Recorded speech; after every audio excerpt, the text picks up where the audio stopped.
నువ్వు భక్తిగా ఉండాలనుకుంటున్నావా? సరి అయిన బోధ విను, సరి అయిన బోధ విను.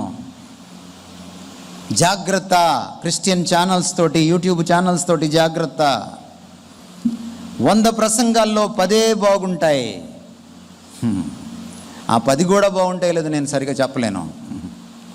నువ్వు టీవీలో వినేటప్పుడు నీకు ఫేవరెట్ స్పీకర్ ఉంటాడు, ఆయన తప్పు చెప్పినా నీకు అర్థం కాదు, ఎందుకంటే నువ్వు ఆల్రెడీ ఫ్యాన్ అయిపోయావు కదా. నువ్వు ఫ్యాన్ అయిపోయిన తర్వాత ఇంకేముంటుంది? ఆయన తప్పు చెప్తే నీకు అర్థం కాదు.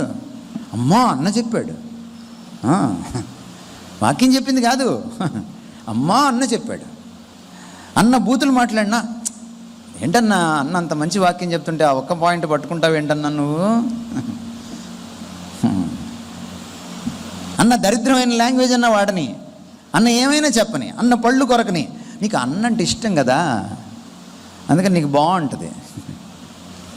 జాగ్రత్త. నువ్వెప్పుడైతే దైవజనురాళ్ళకి ఫ్యాన్ అయిపోతావో నీకు భక్తి పోయినట్టే. వాళ్ళు విగ్రహం అయిపోయి కూర్చుంటారు నీ గుండెల్లో. విగ్రహారాధన వ్యభిచారంతో సమానం దేవుడికి, గుర్తుపెట్టుకో.